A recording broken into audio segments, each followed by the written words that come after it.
තැන්පත් සුළඟින් සිලිසිලි නදින් හඬ දෙනවා. දහම් සිසිලසින් මේ පුණ්‍ය භූමිය ඉතාමත් ශාන්තිමත් වෙලා. ඉතින් රමණීය බිම් කඩක පිහිටා තිබෙන තවත් ලස්සන රජමහා විහාරයක් පන්සලක් අදත් අපි ඔබ වෙනුවෙන් ගෙනාවා. මේ පන්සල පිහිටා තිබෙන්නේ ගණිමුල්ල හොරගොල්ල ප්‍රදේශයේ. ඉතින් අදත් අපිත් එක්ක එකතු වෙලා ඉන්නවා අපේ පන්සලේ ඉතාමත් ගෞරවනීය ස්වාමින් වහන්සේ අවසරයි. පෙරුවන් සරණයි. හීනටියන ධම්මරන්සි හිමිපාණන් වහන්සේ. උන්වහන්සේව අද අපි සම්බන්ධ කරගත්තේ මේ ලස්සන මේ ඉතාමත් ශාන්තිමත් වූ පුණ්‍ය භූමිය සම්බන්ධයෙන් කතා කරන්නටත් අපි සිත් සතන් ඉතාමත් දුක් මුසුව තිබෙන මෙවැනි අවස්ථාවක ඔබගේ සිතට දහම් වදනක් ගෙනීමටත් මේ සියලුම දේවල් වලට තමයි අපි මෙම දහම් සාකච්ඡාව මෙම වැඩසටහන ඔබ හමුවට ගෙන එන්නේ. අවසරයි ස්වාමීන් වහන්සේ. මේ පුණ්‍ය භූමියට පැමිණෙනවත් සමගම මට අහන්න හිතෙනවා ප්‍රශ්නයක්. ස්වාමීන් වහන්සේ අවසරයි. මේ පුණ්‍ය භූමියට පා තබනවත් එක්කම මට හිතුණා මේ පන්සල ගැන, මේ විහාරස්ථානය ගැන, ඉතිහාසය ගැන දැනගන්න. ඉතින් අපිත් එක්ක අද බොහොම ගෞරවනීය ස්වාමින් වහන්සේ අපේ විහාරවාසී හීනටින ධම්මරන්සි ස්වාමින් වහන්සේ වැඩ සිටිනවා. ඉතින් මම කැමතියි උන්වහන්සේගෙන් මේ පරිසරය, මේ පන්සල ගැන පොඩ්ඩක් ඉතිහාසය ගැන දැනගන්න. අපේ විහාරස්ථානයේ ඉතිහාසය බලනකොට 2026 වන විට අවුරුදු 100ක පමණ කාලයක් විහාරස්ථානයට වෙනවා දැන්. එතකොට විහාරස්ථානයේ ආරම්භ කරපු ආදිකත්රුන් වහන්සේ තමයි උදම්මිට සිරිබවතිස්ස නායක හාමුදුරුවෝ. උන්වහන්සේගෙන් අනතුරුව අවසරයි නම කියන්නට හීනටියන ශ්‍රී ධම්මාලෝක තිස්ස මහානායක මාහිමිපාණන් වහන්සේගේ ශිෂ්‍යානුශිෂ්‍ය පරම්පරාවට අයත්ම මේ විහාරස්ථානය විශාල කාලයක් පැවතුණා. ඉන් අනතුරුව මේ විහාරස්ථානයේ බොහොම ප්‍රසිද්ධ ඒ වගේම ධර්මදර ස්වාමින් වහන්සේලා මේ විහාරස්ථානයේ වැඩ ඉඳලා තියෙනවා. දෑමුට්ටාවේ අමරවංශ හිමියන්, ඒ වගේම මෑතකදී අපවත් වෙන්නට යෙදුන මිද්දර මුල්ලේ අරියකිත්තිස්ස නායක ලොකු හාමුදුරන් වහන්සේලා වගේ විනයදර හාමුදුරන් වහන්සේලා විහාරස්ථානයේ වැඩ සිටියා. දැනට මේ විහාරස්ථානයේ නායකත්වය දරන්නේ හීනටියන මහ පන්සලෙන්. දැනට විහාරස්ථානයේ ලොකු ස්වාමින් වහන්සේ හැටියට අවසරයි අපේ හීනටියන රාහුල නායක හාමුදුරන් වහන්සේ යටතේ උන්වහන්සේගේ අවවාද අනුශාසනා ඇතුව මේ වන විට විහාරස්ථානය ක්‍රියා කරනවා. වගේම තමා අතීතයේ විහාරස්ථානය ඊටමත් හොඳ සම්බන්ධතාවයක් මේ ගණේමුල්ල අවට පරිසරයත් සමග පැවතිලා තියෙනවා.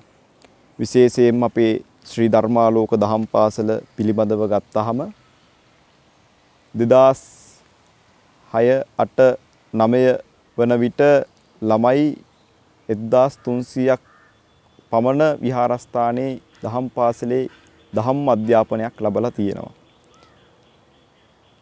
ඒ වගේ විශාල දහම් ආලෝකයක් ධර්මාලෝක දහම් පාසල තුලින් ගණේමුල්ල අවට දරුවන්ට ලබා දී තිබෙන විහාරස්ථානයක් මේ විහාරස්ථානය.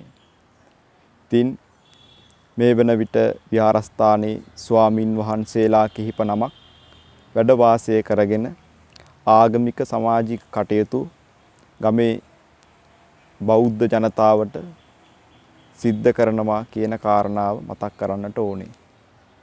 ස්වාමීන් වහන්සේ ඔබ වහන්සේ අපිට ප්‍රකාශ කළා මෙහි දහම් පාසල පිළිබඳව. ඉතින් ශ්‍රී ධර්මාලෝක දහම් පාසලේ දැනට සිසුන් 1250කට අධික ප්‍රමාණයක් මෙහි දහම් අධ්‍යාපනය හදාරලා තියෙනවා. ඒ වගේම දැනටත් මේ වැනි කොරෝනා ව්‍යසන අවස්ථාවකදීත් උන්වහන්සේලා ඒ අධ්‍යාපන කටයුතු වල නිරත වෙනවා. ඉතින් හාමුදුරුවනේ මේ ව්‍යසනකාරී තත්වයක් තියෙන මේ රටේ. ඉතින් හැම මිනිස්සෙක්ගේම ජීවිතේ බොහොම තීරණාත්මකයි. ඉතින් බුදුරජාණන් වහන්සේගේ දේශනා අනුවම අපේ ජීවිතය හරියට තනාග පිණි බිඳුවක් වගේ. ඒක කවදාටත් වැඩිය අද අපිට හොඳින්ම දැනෙනවා. ස්වාමින් වහන්සේ අපි හැමෝම ජීවත් වෙන්නේ ඉතාමත් බයෙන්. අපේ ජීවිත ගැන කිසිම ස්ථාවර භාවයක් නැහැ. ස්වාමින් වහන්සේ පොඩ්ඩක් මේ ගැන සඳහන් කරනවා නම් අපි කොහොමද මේවැනි අවස්ථාවක මේවැනි ඉතාමත් අර්බුදකාරී අවස්ථාවක බෞද්ධයෝ විදියට අපි මේ අවස්ථාවට මුහුණ දෙන්නේ? හොඳයි. ඔබ ඒ අහපු දේ පිළිබඳව මම බුදුරජාණන් වහන්සේ දේශනා කළ උතුම් ධර්මයේ තුලින් පැහැදිලි කරන්නම්. පින්වතුනි, අපි මේ වගේ ව්‍යසනයක් හමුවේ, වසංගතයක් හමුවේ ඊටාම බියජනක ආකාරයෙන් තමයි මේ සමාජය තුල කටයුතු කරන්නේ. එතකොට මෙවැනි තත්වයක අපේ ජීවිතයත් අපිට එක අරමුණක එක බලාපොරොත්තුවක තියාගන්නට අපහසුයි. මේ පිළිබඳව අපේ භාග්‍යවත් බුදුරජාණන් වහන්සේ මීට අවුරුදු 2600කට පමණ ඉහතදී මේ ව්‍යසනයන් පිළිබඳව දේශනාවේ දේශනා කරලා තිබෙනවා. ගිරිමානන්ද සූත්‍රය වැනි ඒ ත්‍රිපිටක සූත්‍ර දේශනාවන් ගත්තාම අපි එහි පරිශීලනය තුල බලපුවාම කම්ම විපාකජා ආබාධා විසම පරිහාරජා ආබාධා මෙන්න මේ කරුණු දිහා බලනකොට විසම පරිහාරජා කියන්නේ මිනිස්සුන්ගේ ක්‍රියාකාරකම් නිසා පරිසරය වෙනස් වීමකටපත් වෙනවා. ඒ වෙනස් වීම තුළ ස්වභාව ධර්මයේ විසින් නොයෙකුත් ව්‍යසනකාරී දේවල් සිද්ධ වෙනවා.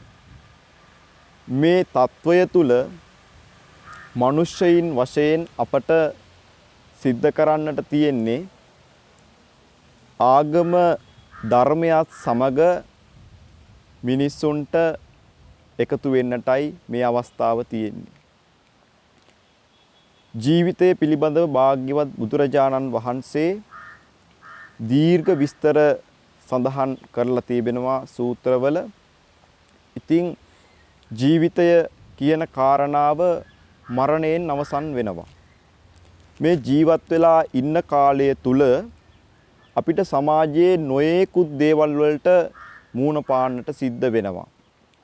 එක්ක ස්වභාවික විපත්, නැත්නම් නොයෙකුත් හිරිහැර, කරදර, ගම් වතුර, නායෑම්, ඒ වගේ පහුගිය අවුරුදු කිහිපය තුල යුද්ධ වැනි මෙවැනි දේවල් මේ රට තුල පැවතුණා.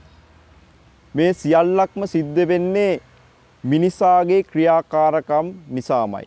වෙන කිසිම කෙනෙකුගේවත් වෙන කිසිම බලපෑමක් නිසාවත් සිදුවෙන දේවල් නෙමෙයි.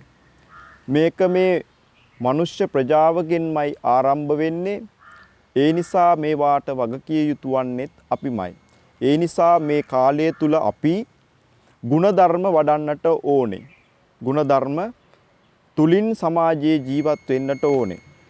දැන් සත්පුරුෂ ගුණ ගත්තාම මේ සමාජයේ මේ ව්‍යසනයන් හමුවේ මරණය කියන එක අපිට ඕනෑම අවස්ථාවක වැළඳෙන්නට ඉඩ තියෙනවා, වැළඳ ගන්නවා. ඒ මරණය හමුවේ මරණය සුවදායක මරණයක් සිද්ධ කරගන්නට ඕනේ.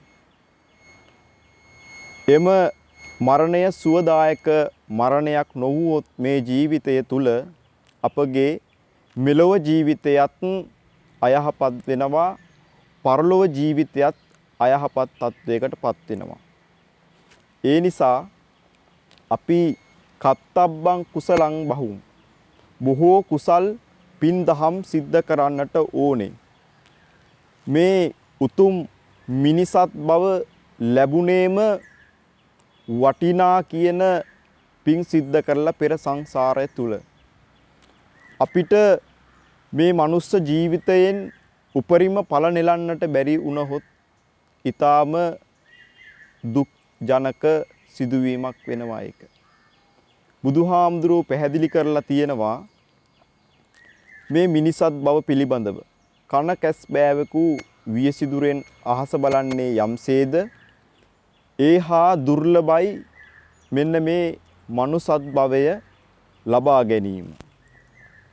ජීවිත දිහත් බලනකොට පින්වතුනි නොයෙකුත් ජීවිත අපිට මේ සමාජය තුල දැක ගන්නට ලැබෙනවා. එහෙම ජීවිත අතර අපි තේරුම් ගන්නට ඕනේ බුද්ධියක් තියෙන මනසින් උසස් මිනිසෙයින් විදිහට මෙවැනි තත්වයක අපි කොහොමද ජීවත් වෙන්න ඕනේ කියන කාරණාව. මිනිස්සෙකුට වැළඳෙන රෝගයන් වලින් ප්‍රධාන රෝග තමයි මානසික රෝග සහ කායික රෝග. ඒ තුලින් තමා මේ සමාජය ක්‍රියාත්මක වෙන්නේ.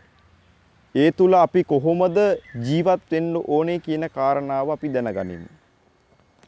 මානසික සුවය සඳහා අපි පින් දහම් වල නිරත වෙන්නට ඕනේ. කියනවා නම් භාග්‍යවත් බුදුරජාණන් වහන්සේ ධර්මයක් පිළිබඳව දේශනා කරලා තියෙනවා. ඒ ධර්මය තුල ගමන් කරනවා නම් මේ ධර්මය කියන කාරණාව තමන් තුලින් දකිනවා නම් අපිට මේ ගමන අපහසු වෙන්නේ නැහැ. අපේ මානසික తত্ত্বය අපි හොඳින් සමබරව තියාගන්නවා නම් මේ ව්‍යසනයන්ට මුහුණ දෙන්නට බියක් අවශ්‍ය වන්නේ නැහැ. අපේ හිත කියන කාරණාව තමයි මේ සියලුම දේවල් වලටම මුල.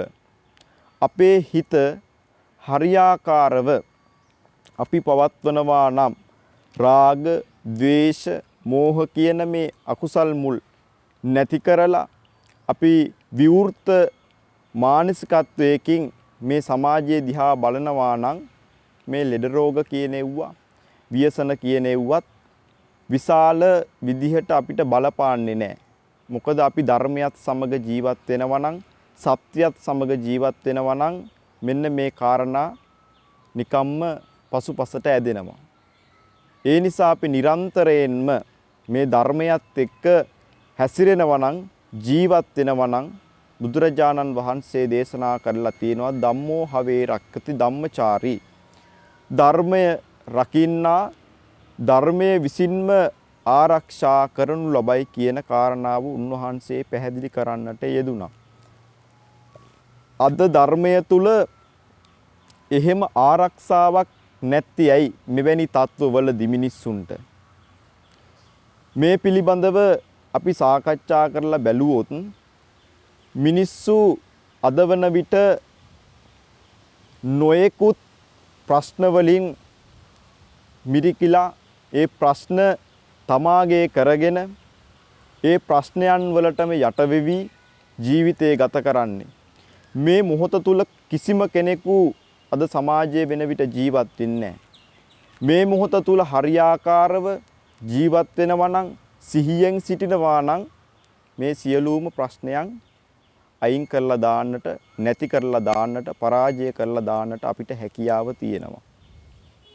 මේ සියලුම දේවල් අපිට ධර්මයටම සීමා කරන්න පුළුවන්කමක් නැහැ. ආගම දහමටම සීමා කරන්න බෑ.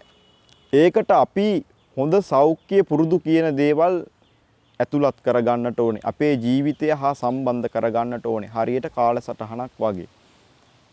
මෙන්න මේ සෞඛ්‍ය පුරුදු හරියාකාරව අපි සිද්ධ කරනවා නම්, ස්වයං විනයක් අපිට තියෙනවා නම් ජීවිත ගමනේදී ඒ තුලින් අපිට මේ වසංගත හමුවේ මූණ දෙන්නට අවශ්‍යතාවයේ හැකියාව තියෙනවා.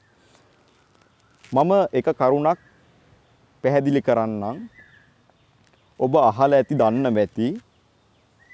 භාග්‍යවත් බුදුරජාණන් වහන්සේගේ ශාසනයේ හිටපු නිරෝගීමත්ම ශ්‍රාවකයන් වහන්සේ තමයි බක්කුල මහරහතන් වහන්සේ.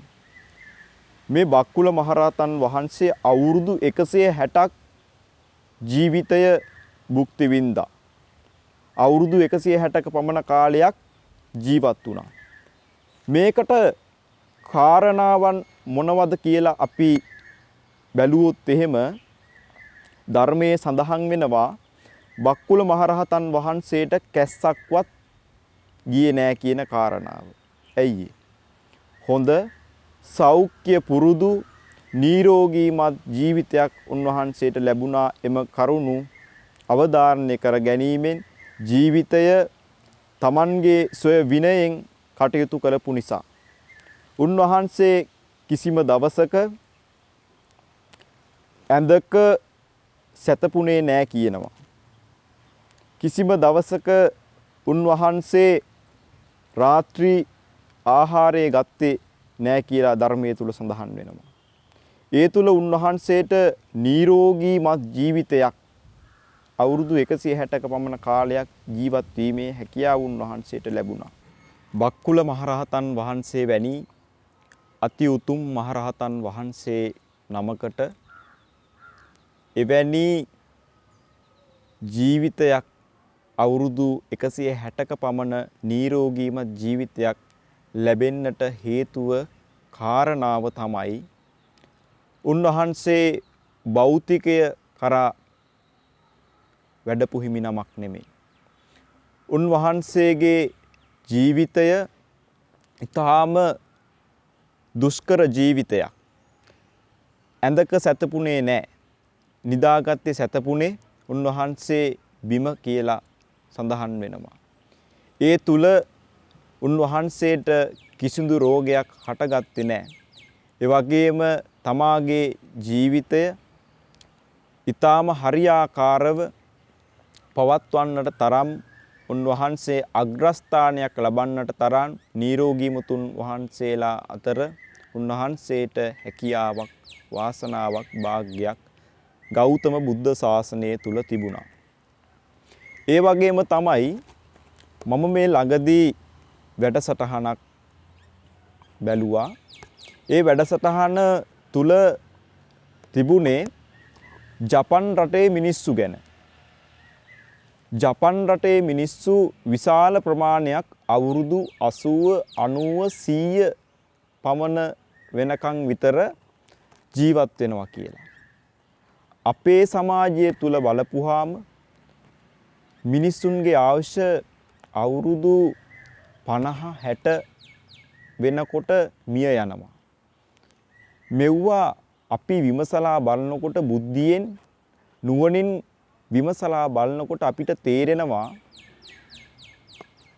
ඒ කාලේ මිනිස්සෙකුගේ ආයුෂ අවුරුදු 90 100 දක්වා පමණ කාලයක් දීර්ඝව භුක්ති විඳලා තියෙනවා.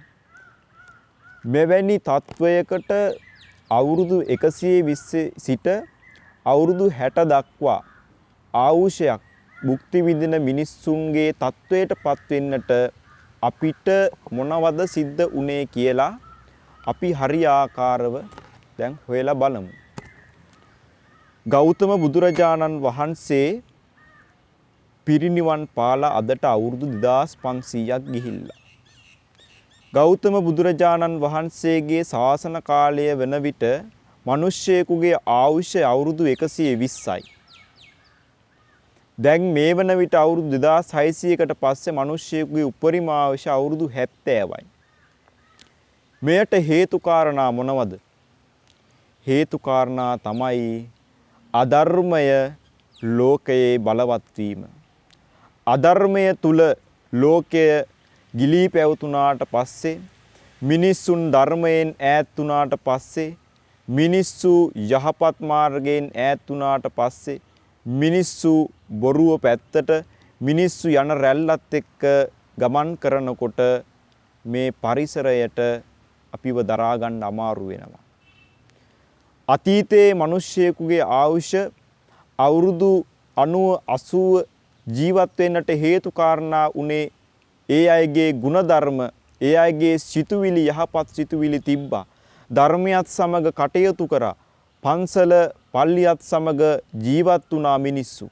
නමුත් අද වෙන විට මිනිස්සු මේ ධර්මය තුලින් ආගම දහම තුලින් ඉවත් වෙලා වෙනම මාර්ගයක ගමන් කරන පිරිසක් බවට පත් වෙලා තියෙනවා. ඒ වගේ ප්‍රතිඵල තමයි අපි මේ දකින්නේ අද. අද දකින්නේ සියල්ලකගම ප්‍රතිඵල. තවත් ඉස්සරහට දැන් මේ වසංගත කොරෝනා රෝගයට අමතරව තවත් රෝග තවත් ඉදිරියට ඇති වෙනවා. කුමක් නිසාද? මිනිස්යාගේ ක්‍රියාකාරකම් නිසා. අද බලන විට නිකං කල්පනා කරලා බලන්න පින්වතුනි, වාහන කීයක්නම් අද වන විට ලෝකයේ තුල දිවෙනවද කියලා, ගමන් කරනවද කියලා. ඒ සියලුම වාහනයන්හි අපවිත්‍ර දුම මේ විශ්වයට, මේ ලෝකයට මුදා හරිනවා. ඒ තුල මේ පරිසරයට මේ සියලුම දේවල් දරා ගන්නට අමාරුයි. අද මේ පොළවේ පැලයක් හිටෙව්වොත්, ගහක් හිටෙව්වොත් ඒ පැලේ හැදෙන්නේ නැහැ කාබනික පොහොර නැතුව. කුමක් නිසාද? මිනිස්සු බොරු දේවල් වලට හුරු වුණා. අතීතේ බලපුවාම නිකං බීජයක් දැම්මත් පැලවෙන රටක් මේක. එහෙම උනේ මිනිස්සුන් මේ සියල්ලක්ම නොදැනුවත්කමෙන් අවිද්‍යාව කියන කාරණාවට අහු වෙලා යන රැල්ලක් පස්සේ ගමන් කරන්නට වුණා. දැන් මිනිස්සුන්ට නැවත අලුතෙන් ජීවිත පටන් ගන්නට වෙලා තියෙන මුල ඉඳන් ලංකාවට පමණක් නෙවෙයි ලෝකයටම මේ తত্ত্বය විශාල ලෙස ලොකු බලපෑමක් එල්ල කළා. අපි කරුණු සොයලා බලමු. දැන් ජපානයේ මිනිස්සු ඒ විදිහේ ආවුෂයක් භුක්ති විඳින්නට හේතුව අවුරුදු 80ක 90ක කාලයක් ඒ අයගේ යහපත් සෞඛ්‍ය රටාවන් දැනටත් පවතිනවා. ඒ අයගේ ආහාර රටාව ඊටාම ක්‍රමවත්, ඊටාම විධිමත්, සෞඛ්‍ය සම්පන්නයි. ඒ විදිහට ඒ ජපන් වැසියන් ඊටා හොඳ සෞඛ්‍ය පුරුදු වලින් කටයුතු සිද්ධ කරන නිසා ඒ අයගේ ආයුෂය ඊටමත් වැඩි දියුණු වෙලා තියෙනවා. අද අපේ රටවල මිනිස්සුන්ට සෞඛ්‍ය පුරුදුත් නැහැ. ආකල්පත් නැහැ. ස්වයං විනය කියන කාරණාවන් නැති වෙලා ගිහින් තියෙනවා. මෙන්න මේ දේවල් නැති වෙන්න සමාජයේ පිරිහීමකටපත් වෙන එකයි වෙන්නේ. ඉතින් මේ වගේ මිදෙන්න නම් අපේ සෞඛ්‍ය උපදෙස් හරියාකාරව පිළිපදෙමින් අපේ ජීවිතය කියන කාරණාව අපිට ස්ථීරව තියාගන්නට බෑ මේ වර්තමාන තත්ත්වයට එක්ක. ඒ නිසා පිනට දහමට ලං වෙමින් ධර්මයත් එක්ක හැසිරෙමින් ජීවිතය ගත කරන්නට කියන කාරණාව මේ වෙලාවේදී අපි මතක් කරනවා. අවුරුදු 2500කට පෙර අප මහා බෝසතාණන් වහන්සේ භාග්‍යවතුන් වහන්සේ දේශනා කළ දහම් ගඟුලෙන් බිඳක් ඔබ වහන්සේ අප හමුවේ තැබුවා. ඒ සාරාංශය තමයි නිරෝගීකම තමයි උතුම්ම ලාභය. ඉතින් ඒ කාරණාව වෙන කවරදාකටවත් වඩා අපිට හොඳින් පසක් වෙලා තිබෙනවා. ස්වාමින් වහන්සේ පවසන ආකාරයට කොහොමද අපේ නිරෝගීකම නැති වුනේ? අපේ ආයුෂ මෙතරම් පහළට බැස්සේ කොහොමද? මෙවැනි ප්‍රශ්න ගණනාවක් අප හමුවේ තියෙනවා. ඉතින් ඔබ දන්නවා මේ පුණ්‍ය භූමිය මනසට සුවය ගෙනනවා. මේ පුණ්‍ය භූමියේදී ශරීරයට සුවය ගෙනනවා. මේ හැම දෙයක්ම ඔබ පන්සලත් සමග සම්බන්ධ විය යුතුයි. බෞද්ධ සංස්කෘතියට පදනම් වුණේ ඉතිහාසයේ සිටම වැවයි, දාගැබයි, ගමයි, පන්සලයි. ඉතින් ඇයි අපි පන්සලෙන් දුරස් වෙන්නේ? මේ පුණ්‍ය භූමියේ අවට ජීවත් වෙන සියලුම දෙනා මේ පන්සලත් එක්ක බොහොම සම්බන්ධකම් තියෙනවා. ඒ වගේම අපි අවසාන වශයෙන් අපේ ස්වාමින් වහන්සේගෙන් දැනගන්නට කැමති අපේ රටේ ආගම් භාෂාවන් කීපයක්ම තියෙනවා. මේ සෑම ආගමක්ම පෝෂණය වන්නේ බුදුදහම නිසා, බෞද්ධ සංස්කෘතිය නිසා. මං කැමති ස්වාමින් වහන්සේගෙන් දැනගන්න බෞද්ධ සංස්කෘතියෙන් කොහොමද අනිත් ආගම් පෝෂණය වුණේ මොන වගේ උපකාරයක්ද මේ පන්සලෙන් ගමට ලැබුණේ කියලා. ඔව්. වවයි දාගැබයි ගමයි පන්සලයි කියන මේ සංකල්පය දිහා බලපුවාම අපිට හොඳින් මනාව අවබෝධ වෙනවා ඒ සංකල්පයේ පිළිබඳව. ගමේ මිනිස්සුන්ගේ දහයකත්වයෙන් පන්සල විහාරස්ථානය රැකුණා. ඒ තුලින් මුළු ගමක්ම මුළු ප්‍රදේශයක්ම ආරක්ෂා වුණා. ඒ වගේම සියලු මිනිසුන් අතර ඇයි හොඳයිකම් ඊටමත් හොඳින් පැවතුණා. යහපත් ජීවන රටාවන් පැවැත්ුණා. අසල්වාසීන් සමග ඊටමත් හොඳින් ක්‍රියා කරන්නට පදනම වැටුනේ මේ බෞද්ධ සංස්කෘතියක් තුලින්. වර්තමානයේ වන විට නොයෙකුත් ගැටලු මතිමතාන්තර ඇති වී තිබෙනවා. ඒ සියලුම දේවල් වලට භාග්‍යවත් බුදුරජාණන් වහන්සේ පිළිතුරු දුන්නා. උන්වහන්සේගේ දේශනාව උපකාරී වෙනවා ඒ සියලුම දේවල් වලට මඟ පාද ගන්නට. අපි බලපුවාම අපේ ගෞතම බුදුරජාණන් වහන්සේ අපිට මෛත්‍රිය පිළිබඳව දේශනා කරන්නට යෙදුණා. සියලුම මිනිසුන් සමග ඊටමත් හොඳ යහපත් සිතින් විවෘත මානසිකත්වයකින් කටයුතු කරන්නට කියලයි උන්වහන්සේ දේශනා කරේ.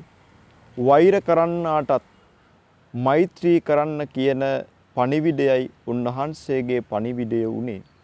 ඒ තුලින් සියලු මනුෂ්‍ය ප්‍රජාවගේ සාමකාමීත්වයේ රැකෙනවා. අපේ භාග්‍යවතුන් වහන්සේ ඒක දේශනාවට පමණක් සීමා කරේ නැහැ පින්වතුනි. භාග්‍යවතුන් වහන්සේ වැඩ සිටින කාලේ ජීවමානව සකුළුදෑයි පිරිවැජියා ඒ වගේ පිරිවැජියන් සිටපු ආශ්‍රම වලට වැඩම කරලා එම අන්‍ය ආගමිකයන්ගේ ඇයි හොඳයිකම් ඒ වගේම සුහඳ සීලීත්වය එයාලගේ දුක සැප පිළිබඳව අහලා බලලා තියෙනවා කියන කාරණාව ත්‍රිපිටකය තුල සඳහන් වෙනවා. ඉතින් එවැනි ශාස්ත්‍රූවරයෙක් අපිට ඒ මාර්ගයේ පෙන්වා දුන්නා එදාම ආදර්ශයෙන්ම ලොවට කියා දුන්නා.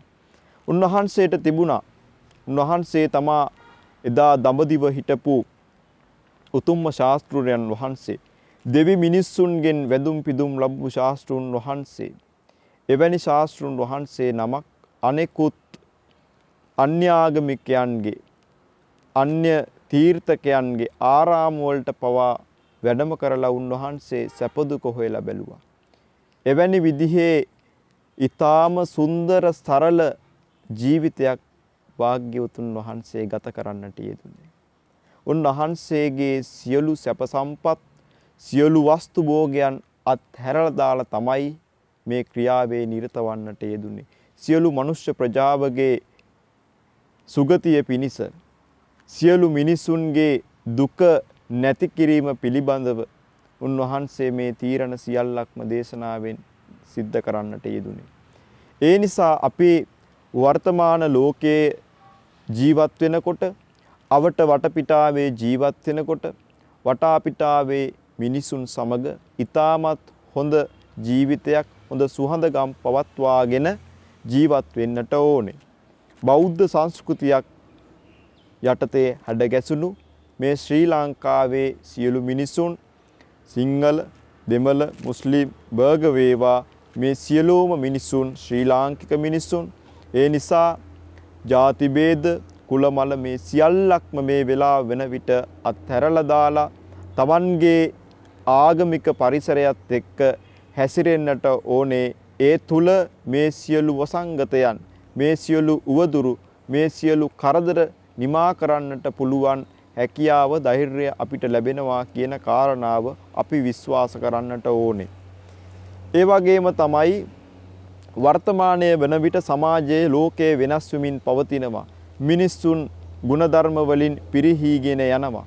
මේ ಗುಣධර්ම අපි පිරිහීගෙන යන්නේ නැතුව ගුණධර්ම අමතක කරන්නේ නැතුව සදාචාරයේ සිරිත් විරිත් මේ සියල්ල අමතක කරන්නේ නැතුව මේ සියල්ලත් සමගම අපේ ජීවිතයත් අපි ගමන් කරන්නට බලාපොරොත්තු වෙන්නට ඕනේ, අදිෂ්ඨාන කරන්නට ඕනේ.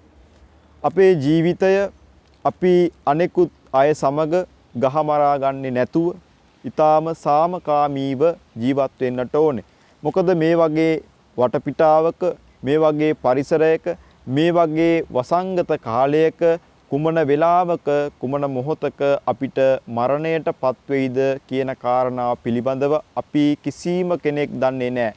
ඒ නිසා මරණය පිළිබඳව හරි අවබෝධයක් තියාගෙන මැරෙන මිනිසුන් විදිහට අපි කටයුතු කරලා අපි සමාජයේ තුල ඊටාම හොඳ ජීවිතයක් ගත කරන්නට ඕනේ. මිනිසුන් සමග ගුණධර්ම වඩාගෙන සත්පුරුෂ ගතිගුණ ඇති කරගෙන මෙත්තා කරුණා මුදිතා උපේක්ෂා කියන ඒ සතර බඹ විහරණ ඇති කරගෙන ඒ වගේම ලෝකපාලක ධර්ම පවට ලැජ්ජාව පවට බිය ඇති කරගෙන ජීවත් වෙන්නට ඕනේ. ඒ වගේම උත්තුංග මනුෂ්‍ය ගුණය මනුසත් බවින් මනස උසස් මනුෂ්‍යයින් විදිහට අපි මේ සමාජය තුල ජීවත් වෙනවා නම් අපිට ධර්මය තුලින් විශාල සේවයක් සිද්ධ වෙයි. විශාල සහනයක් ලබා ගන්නට පුළුවන් වෙයි කියන විශ්වාසයෙන් අපි ජීවත් වෙන්නට ඕනේ. මේ සියලුම දේවල් අපි හිතේ ඇති කරගෙන මේ කරුණු හොඳින් අවධාරණය කරගෙන මේ කරුණු Tamanගේ ජීවිතයට පහදාගෙන ජීවිතාවබෝධය ඇති කරගෙන මරණය පිළිබඳව බිය ඇති කරගෙන යහපත් සෞඛ්‍ය සිරිත් විරිත් අනුගමනය කරමින් අපි ජීවත් වෙන්නට අවශ්‍යයි. ඉදිරියේදී මේ සියලුම වසංගතයන් අපිට පරාජය කරන්නට නම් නැති කරන්නට නම් මේ සියලු කරුණු හොඳින් අවධාරණය කරගන්නට අවශ්‍යයි.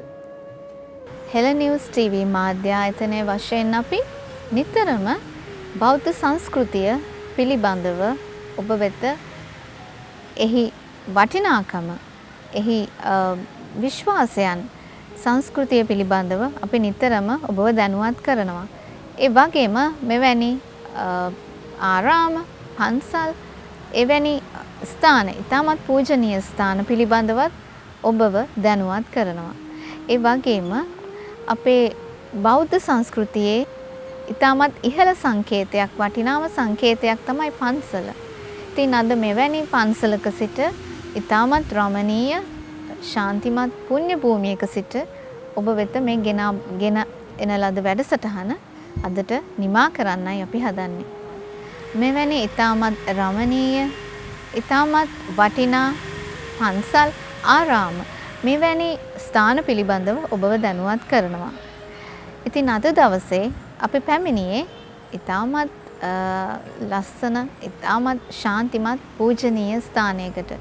ගතට සිතට සිසිලස දෙන බොහොම අලංකාර පුණ්‍ය භූමියක්. බෝපත් සෙවනේ අපි සියලුම දෙනා ඉතාමත් වටිනා ධර්ම සාකච්ඡාවකට කන් දුන්නා.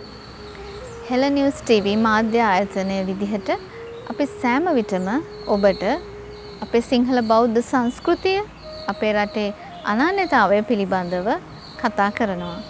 ඉතින් බෞද්ධ සංස්කෘතියේ ඉතාමත් ඉහළ සංකේතයක් වන පන්සල්, ආරාම, මෙවැනි පූජනීය ස්ථාන ගැන ඔබව දැනුවත් කරනවා. මෙවැනි ස්ථානවලට අපි ඔබව රැගෙන එනවා. ඉතින් අද ගොඩාක් වටිනා, බොහොම වැදගත් ධර්ම සාකච්ඡාවක් අපි ඔබ හමුවේ තැබුවා. ධර්ම කරුණු ගණනාවක් ගැන අපි සාකච්ඡා කළා. ඉතින් අද අපි සම්බන්ධ වුණේ සිරි මහින්දාරාමය, හොරගොල්ල ගණේමුල ප්‍රදේශයේ පිහිටා තිබෙන ඉතාමත් රමණීය අලංකාර පුණ්‍ය භූමියක්. ඉතින් අද දවසේ ධර්ම සාකච්ඡාවට අපිත් එක්ක සම්බන්ධ වුණා. නම කියන්නට අවසරයි හීනටියන ධර්මරන්සී ස්වාමීන් වහන්සේ. උන්වහන්සේ අද දවසේ සාකච්ඡාවට පැමිණීම පිළිබඳව අපි නමස්කාර පූර්වකව කෘතඥතාවය පළ කරනවා. ඉතින් මේ ධර්ම සාකච්ඡාව අවසන් කිරීමට පෙර මම නැවතත් උන්වහන්සේට අවස්ථාව ලබා දෙනවා මේ සාකච්ඡාව අවසන් කිරීමට. ස්වාමීන් වහන්සේ අවසරයි.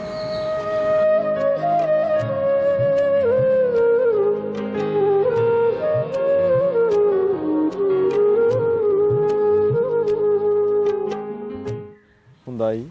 එහෙනම් අවසාන වශයෙන් දැන් ප්‍රාර්ථනා කරන්න පැවැත්වුවා වූ මේ ධර්ම දේශනාම ධර්ම සාකච්ඡාමයම පින්කමේ ආශිර්වාදයෙන් ලෝකයේම සිටින කොරෝනා වසංගත රෝගයේ වැළඳී සිටින සියලුම මනුෂ්‍ය ප්‍රජාව සුවපත් වේවා.